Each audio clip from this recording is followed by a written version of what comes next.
పరమశివుని యొక్క లీలామూర్తులలో 13వ మూర్తి హరిహరమూర్తి. అంటే ఆయన యొక్క శరీరంలో సగభాగాన్ని శ్రీ మహావిష్ణువు స్వీకరించారు. అలా పరమశివుణ్ణి ప్రసన్నుణ్ణి చేసుకుని ఆయన శరీరంలో సగభాగాన్ని శ్రీ మహావిష్ణువు స్వీకరించినటువంటి మూర్తిని హరిహరమూర్తి అంటారు.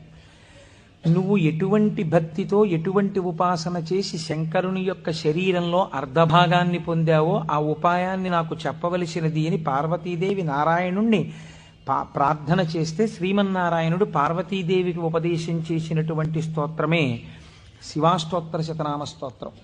ఈ శివాష్టోత్తర శతనామ స్తోత్రాన్ని ఆధారం చేసుకుని పార్వతీదేవి శంకరుడి యొక్క శరీరంలో అర్ధభాగాన్ని పొందింది.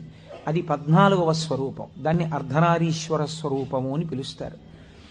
మనకి కూడా కావలసింది మనుష్య జన్మ యొక్క పరమ ప్రయోజనం భగవంతుడితో ఐక్యమే కనుక శివాష్టోత్తర శతనామ స్తోత్రాన్ని ప్రదోషవేళలో చదవడం మనకి ఇహమునందు సమస్తమైన కోర్కెలని తీరుస్తుంది, పారలౌకిక సుఖమును భగవంతుని యొక్క అనుగ్రహాన్ని మన యందు ప్రసరింపచేస్తుంది.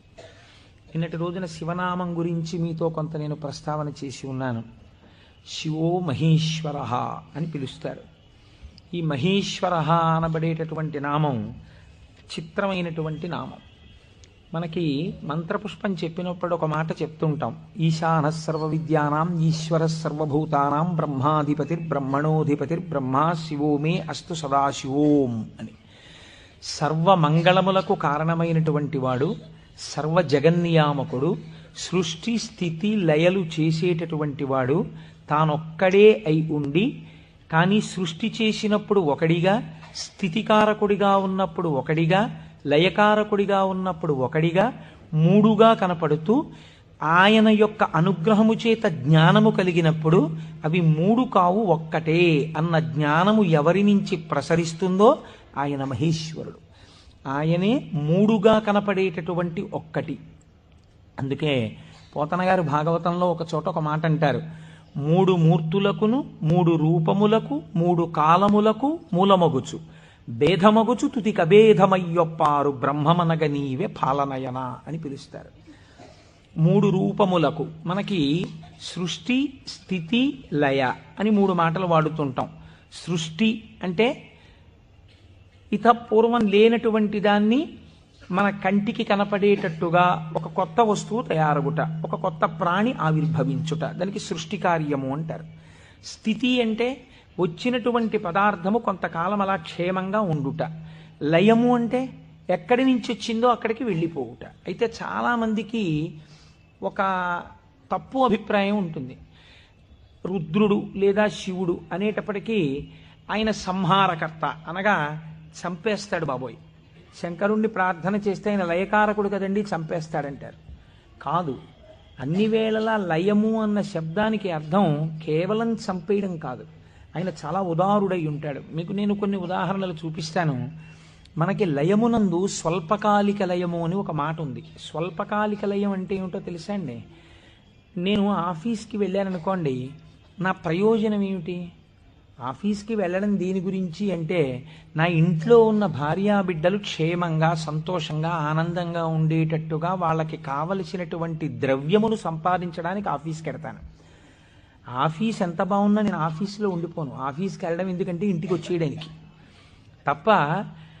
ఆఫీస్కి వెళ్ళి ఆఫీస్లో ఉండిపోవడానికి ఆఫీస్కి ఎవరు వెళ్ళరు, ఇంటికి వచ్చేస్తారు. ఇంటికి వచ్చేస్తే అమ్మయ్యా ప్రాణం హాయిగా ఉందంటారు. మీరు చూడండి, తీర్థయాత్రలకు వెళ్ళిన వాళ్ళు ఓ మాట అంటుంటారు, ఓ 10 రోజులో 15 రోజులో యాత్రకు వెళ్ళినప్పుడు బాగుంటుంది. యాత్రకు వెళ్ళి రాగానే మొదట వచ్చే మాట ఏమిటంటే భార్య భోజనం పెట్టగానే ఇంట్లో చారు అన్నం అయినా ఎంత సుఖంగా ఉందోనే అంటాడు. తన ఇల్లు అనేటప్పటికీ ఒక తృప్తి. అలాగే మీ యొక్క స్వస్వరూపమునందు మీరు నిలబడినప్పుడు సుఖదుఖములనేటటువంటివి లేకుండా పరమ ప్రశాంతమైన స్థితిలో మీరు ఉంటారు. మీ స్థితి అసలు ఏమిటి? ఆనందకరమైనటువంటి స్థితి. మరి దుఃఖం ఎందుకు వస్తుంది? మనస్సు యొక్క సంకల్ప వికల్పముల వలన దుఃఖం వస్తుంది. ఆ మనస్సు సుషుప్తిలో ఆత్మలోకి చేరిపోయింది అనుకోండి, ఏమీ తెలియని స్థితిలో, అది అజ్ఞానం అంటే మనం తెలుసుకోలేం. కానీ మీరు బాగా గాఢ నిద్ర పట్టినప్పుడు ఎలా ఉంది అన్నారనుకోండి, ఎవ్వడూ కూడా ఎంత దుఃఖంగా ఉందోనండి, అంత గాఢ నిద్ర పట్టింది, ఎంత ఏడుపు వచ్చిందో ఆ గాఢ నిద్రలో అన్నవాడు మీకు ప్రపంచంలో ఉండడు. ఎంత హాయిగా నిద్ర పట్టిందో అంటాడు. ఏమిటి హాయి? మనస్సు లేకపోవడమే హాయి. మనస్సు ఆత్మలోకి వెళ్ళిపోయింది. అలా వెళ్ళిపోయి ఆత్మగా ఉండిపోతే ఎంత సంతోషమో, ఎంత హాయో, ఎంత ఆనందమో. ఈ బాహ్యమును గురించినటువంటి ఎరుక అంతా ఆగిపోతుంది. ఆగిపోయినప్పుడు గొప్ప ఆనందాన్ని పొందుతాడు. ఇలా ఆనందాన్ని పొందినటువంటి స్వరూపము ఏది ఉన్నదో ఆ ఆనందమే శంకరుడు, ఆ ఆనందమే పరమశివుడు. ఆయన ఈ నిద్ర పోయినప్పుడు దీనిని స్వల్పకాలిక లయము అని పిలుస్తారు. నిద్ర పట్టలేదనుకోండి, అంతకన్నా భయంకరమైన స్థితి ప్రపంచంలో ఇంకోటి ఉండదు, అంతకన్నా దుఃఖం కూడా ఇంకోటి ఉండదు. ఒక్కరోజు రాత్రి 1 గంట వరకు నిద్ర పట్టలేదనుకోండి, పిచ్చెక్కినట్టుంటుంది, ఏం చెయ్యాలో అర్థం కాక. ఏదో అలవాటు ఉన్నవాడైతే పుస్తకం తీసుకాసేపు చదువుకుంటే వేరు మాట అనుకోండి. నిద్ర ఎవరు ఇస్తున్నారు? నిద్రని భగవంతుడు మీరు అర్థించకుండా, మీరు ఏ ప్రయత్నమూ చెయ్యకుండా తిరిగి తిరిగి తిరిగి తిరిగి విషయ సుఖాలలో మీరు మగ్నమై ఇంద్రియములన్నీ అలిసిపోయి మనస్సు అలిసిపోతే ఈ శరీరాన్ని తీసుకెళ్ళి ఓ మంచం మీదో, పరుపు మీదో, నేల మీదో, చాప మీదో, బొంత మీదో పడుకోబెట్టేస్తే ఆయన చక్కగా ఇంద్రియాల్లో ఉన్న శక్తిని అంతటినీ తీసి మనస్సులో పెట్టేస్తాడు. కళ్ళల్లో ఉన్న శక్తి వెనక్కి తీసి మనస్సులో పెడతాడు. కళ్ళు తెరిచి ఉంటాయి కానీ చూడడు. ఒక్కొక్కడు కళ్ళు తెరిచి నిద్రపోతాడు, లేకపోతే సగం తెరిచి నిద్రపోతాడు, కానీ ఏం చూడలేడు, ఎందుకంటే శక్తి వెనక్కి వెళ్ళిపోయింది. చెవు దగ్గరికి వెళ్ళి మాట్లాడినా వినపడదు, ఎందుచేత ఆ చెవికి వినపడే శక్తి మనస్సులోకి వెళ్ళిపోయింది. ఇంద్రియాలలో ఉన్న శక్తి మనస్సులోకి, మనస్సు ఆత్మలోకి వెళ్ళిపోతుంది. ఈ గాఢమైనటువంటి సుషుప్తి అనబడేటటువంటి నిద్రలో ఈశ్వరుడు మనకు ఒక గొప్ప ప్రయోజనాన్ని చేకూరుస్తాడు. దీన్నే స్వల్పకాలిక లయము అంటారు. మనం ఛార్జింగ్ లైట్ని కరెంటుతో ఛార్జ్ చేసినట్టు ఈ మనస్సు ఇంద్రియముల యొక్క శక్తి తీసుకుని ఆత్మలోకి వెళ్ళి కూర్చుంటుంది. కూర్చున్నప్పుడు ఈ ఆత్మ మళ్ళీ మనస్సుకి ఇంద్రియములకు కావలసినటువంటి బలాన్ని ఇస్తుంది. తెల్లవారి నిద్ర లేవగానే మనస్సు మేల్కొంటుంది. మేల్కొనడం అంటే ఆత్మ నుంచి విడివడుతుంది. అసలు యథార్థమునకు సృష్టి, స్థితి, లయ అన్నవి ఎక్కడ దర్శనం చేయాలో తెలుసా అండి? మీరు ఇక్కడే దర్శనం చెయ్యాలి. అది మహేశ్వర స్వరూప దర్శనం అవుతుంది. మీకు ఎలా దర్శనం చెయ్యాలి? మీకు నిద్ర లేవగానే మొట్టమొదటి ఆలోచన అయితే వచ్చిందో దానికి మీరు సాక్షిగా ఉన్నారనుకోండి. తెలివి రాగానే నాకు మొదట ఏం ఆలోచన వచ్చింది అంటే ఆలోచన మనస్సు యొక్క స్వరూపం. అది ఏం ఆలోచించిందని మీరు ఆలోచనని పసిగట్టి వేరుగా ఉండడం మీరు ఆత్మగా ఉండడం. ఆత్మగా ఉండి మీరు మొదటి ఆలోచనని చూశారనుకోండి, దాని ఆలోచనల్ని చూడడం మీకు అలవాటు అవుతుంది. ఇది సృష్టి, చతుర్ముఖ బ్రహ్మ దర్శనం. కాబట్టి బ్రహ్మగారికి పూజ లేదు. ఎందుకనంటే ఆ సంకల్ప దర్శనము చేత మాత్రమే మీరు బ్రహ్మదర్శనం చేసేస్తారు. సృష్టి ప్రారంభమైంది అంటే మీ మనస్సు బయటికి వచ్చింది. ఇప్పుడు మీకేం కావాలి? స్థితి కావాలి. స్థితి అంటే నిర్వహణ శక్తి కావాలి. కొన్ని సంకల్పములను మనస్సు చేస్తుంది, వీటిని విడగొట్టగలిగిన ప్రజ్ఞ కావాలి. అది వ్యగ్రతతో ఇవాళ ఈ పని చేయి అంటుంది, నేను చేయను. నీకేం, నీ సొమ్మేం పోయింది నువ్వు చెప్తావు, కానీ మూట కట్టుకొని అనుభవించవలసిన వాడిని నేను చేయను అని మనస్సుకు ఎదురు తిరిగి చెప్పి, ఈ మాట చెప్పావు చాలా బాగుంది, ఇది చేస్తాను అని మనసు చెప్పినవి కొన్ని అంగీకరించగలగాలి. ఇలా చెయ్యడానికి మీకు సమర్థత కావాలి. ఇది నిర్వహణ సమర్థత. అడ్మినిస్ట్రేటివ్ ఎబిలిటీస్ అంటారు చూసారా? ఒక కుర్చీలో కూర్చుంటే ఆయన ఆఫీసర్ గారు, ఆ కుర్చీకి ఒక శక్తి ఉంటుంది.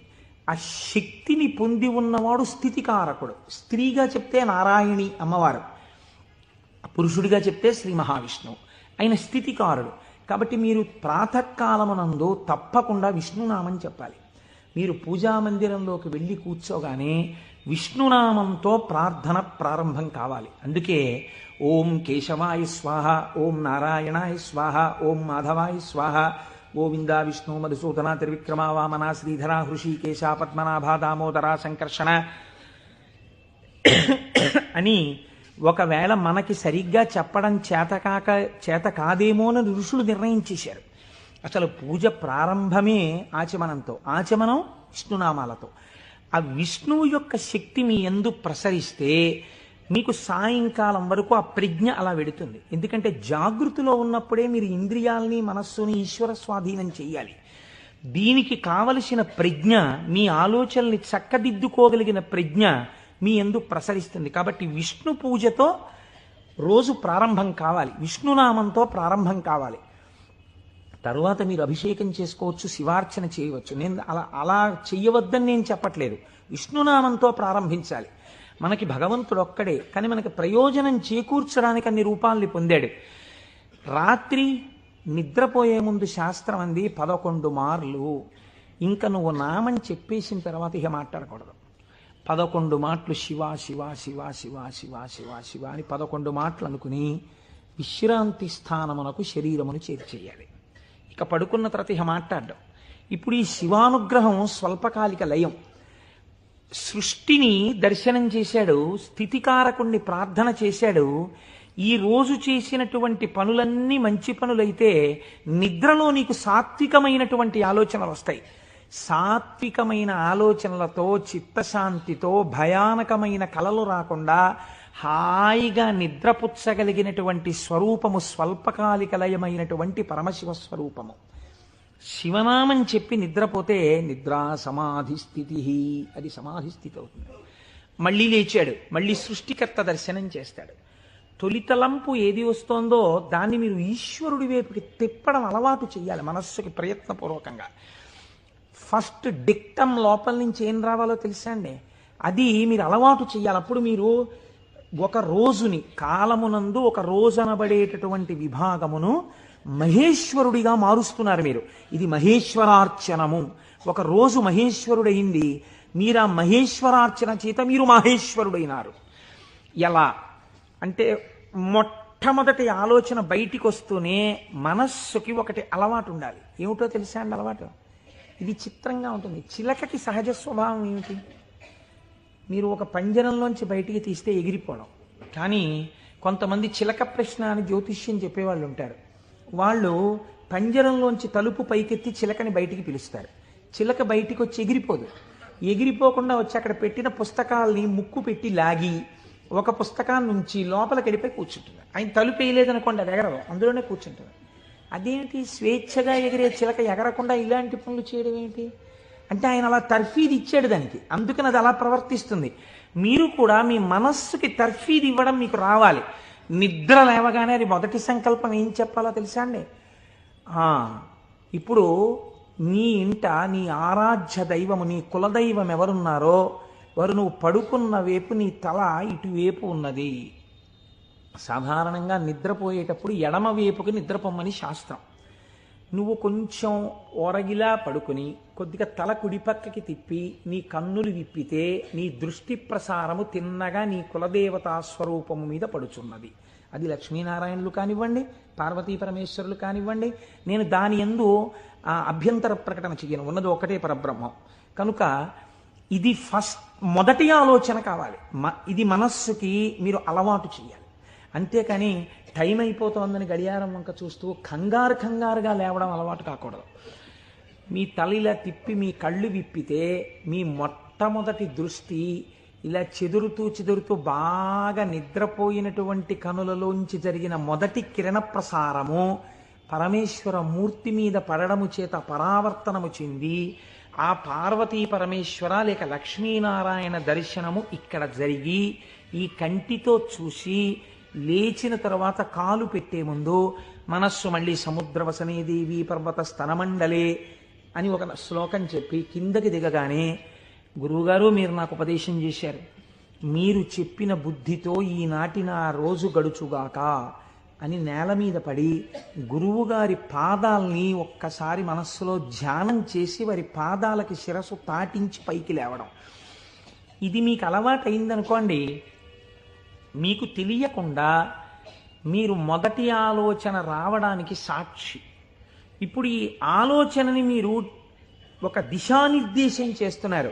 ఇది స్థితికారకత్వం. అసలు నిజంగా ఒడిసి పట్టడం, ఇలా తిప్పడాన్ని యథార్థమునకు ఒక రోజును మహేశ్వరుడిగా మార్చుట కాకుండా, ఎక్కడో మహేశ్వరుడు ఉన్నాడు, ఆయన సృష్టికర్త స్థితికర్త ప్రళయకర్త. మీరెప్పటికీ సృష్టికర్త స్థితికర్త ప్రళయకర్త దర్శనం చేస్తారు?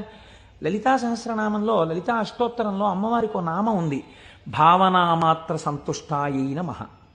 మీ భావన ఎలా ఉందో దాని చేత ఆవిడ సంతుష్టురాలవుతుంది, ఆవిడ ఆనందిస్తుంది. ఇక్కడ మీరు భావన చేస్తుంటే ఈ శక్తి అంతా ఆవిడే, ఇక్కడ ఉన్న శక్తి, ఇక్కడ ఉన్నటువంటి ప్రకృతి వికారమైన శరీరం ఆవిడే.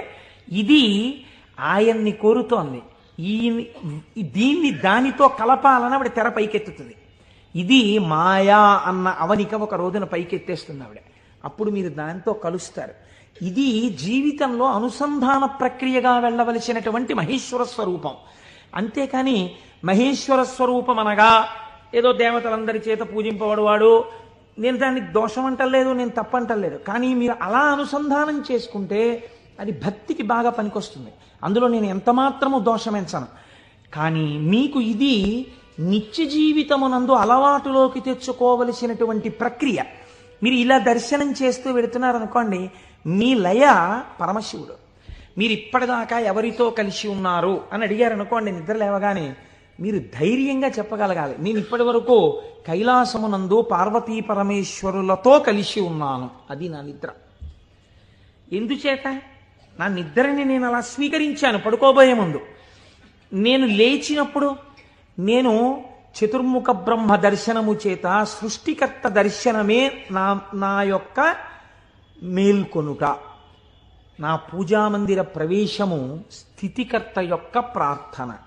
నా నిన్నటి రోజు సృష్టికర్త, స్థితికర్త, ప్రళయకర్తల యొక్క సమాహారము, మహేశ్వర స్వరూపముగా నా చేత ఉపాసన చేయబడిన కాలము.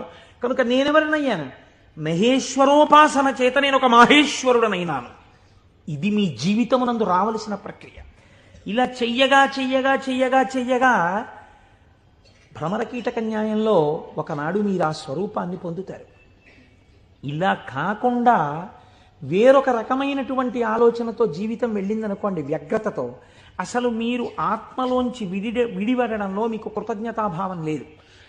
ఆ నిద్ర పట్టింది, లేవడం దేనికోసం? న్యూస్ పేపర్ కోసం. న్యూస్ పేపర్ తీస్తే ఏముంటుంది? న్యూస్ పేపర్కి ఎప్పుడు ఏం కావాలంటే మళ్ళీ రేపు కూడా మీరు 3 రూపాయలు ఇచ్చి కొనుక్కోవడానికి తగినటువంటి ఉద్వేగమును మీ యందు కల్పింపగలిగినటువంటి ప్రధానమైన వార్తని హెడ్లైన్స్గా వెయ్యాలి. అది పేపర్ టెక్నిక్. అంతేగాని మీ మనస్సుకి ఉల్లాసమును కల్పించేటటువంటి ఒక సాత్వికమైన విషయాన్ని తీసుకొచ్చి హెడ్లైన్స్గా వాళ్ళు ఎందుకు వేస్తారు? పేపర్ని కూడా మీరు దోషం పట్టకూడదు. అది వాళ్ళ యొక్క జీవన విధానం, అది పేపర్ యొక్క లక్షణం. అందరూ అలా కోరుకుంటున్నారు. కాబట్టి అందులో ఉద్వేగం ఉండి తీరుతుంది. ఉద్వేగము ఉండి తీరుతున్న విషయాన్ని నువ్వు ముందెళ్ళి పట్టేసుకుని పూజామందిరంలోకి వెళ్ళారనుకోండి, ఇప్పుడు మీ మనస్సు ఏమవుతుందంటే ఈ ఉద్వేగపూరితమైన విషయాన్ని మనస్సు పట్టుకుంది కాబట్టి దాన్ని పట్టుకు తిరుగుతుంటుంది. ఇక్కడ ఓం కేశవాయ స్వాహ, ఓం నారాయణాయ స్వాహ, ఓం మాధవాయ స్వాహ అంటుంటాడు. కానీ చూసా అక్కడ ఎలా అయిందో, ఎలా దెబ్బలాడుతున్నారు, ఏమిటో ఈ లోకం. ఇంకెందుకు ఆ పూజ అంటే? పట్టుకోకూడని వస్తువును ముందు పట్టుకుని నువ్వు ప్రారంభం చేశావు. మనస్సు చించలమైంది. దానికి సాత్విక భావనతో ప్రారంభం చెయ్యాలి. పరమ సత్వగుణ ప్రధానుడై, స్థితికారకుడై మీ మనస్సుని ఆహ్లాదపూరితముగా ఉంచి ఈశ్వరాభిముఖం చేయగలిగిన శక్తి విష్ణు శక్తి. అందుకని విష్ణునామంతో రోజు ప్రారంభం కావాలి. కనుక ఇది మీరు నిత్య జీవితంలోకి మహేశ్వర స్వరూపాన్ని తెచ్చుకోవలసినటువంటి విధానం. ఇప్పుడు ఈ మహేశ్వరుడు మీరు మామూలుగా వాంగ్మయ రీత్యా చూసినప్పుడు ఈయన నియంత అన్న మాట నేను తేలికగా ఎందుకు వాడేశానో తెలుసా అండి? అది పౌరాణికమైన భాషలో వాడబడిన మాట కాదు. నువ్విలా ఎందుకు చేశావు అని వేరొకరు అడగలేనివాడు. ఈ ఈశ్వరుడు యొక్క స్థితి ఎలా ఉంటుందంటే, అసలు మీరు అలా అడగడానికి వస్తువుని ఆయన మీకు దూరం చెయ్యాలి, మీ చేత ఏడిపించాలి. అది ఆయన తప్ప ఒప్ప? మీరు చేసిన పాపపుణ్యాలను ఆయన లెక్క రాసుకున్నాడు. నాకు వద్దు అంటే, నాకు దుఃఖం వద్దంటే చెయ్యకు పాపం. దుఃఖం వద్దనుకుంటే పాపం చెయ్యకు. ఈశ్వరుడు నీకు పుణ్యమే చేస్తే నీకు సుఖమే ఇవ్వడానికి ఆయన సిద్ధంగా ఉన్నాడు. నువ్వు బురదగుంటలో పడుకుని నాకు పన్నీటి వాసనలు కొట్టాలి నా శరీరం అంటే ఎందుకు కొడుతుంది? ఎలా కొడుతుంది? నువ్వు ఏం చేశావో దాని ఫలితాన్ని నువ్వు పొందుతుంటావు. కాబట్టి ఈశ్వరుడు నీ కంటికి కనపడి ఫలితాన్ని ఇవ్వడు, వెనక నుండి ఫలితాన్ని ఇస్తాడు. ఇదే పోతన గారు అంటారు, స్త్రీ పురుష నపుంసకమూర్తియును కాక తిర్యక అమర నరాది మూర్తియును కాక కర్మ గుణ భేద సరసత్ప్రకాశి కాక వినుకనన్నియుతానగు విభుతలంతు. ఆ వెనకనున్న పరమాత్మ ఉన్నాడే, నేను ఆయనకి నమస్కరిస్తున్నాను అన్నారు. ఇప్పుడు చూడండి, ఆ మహేశ్వర శబ్దం గురించి అన్నారు, త్వం ఈశ్వరాణం పరమం మహేశ్వరం తం దేవతానాం పరమంచ దైవతం.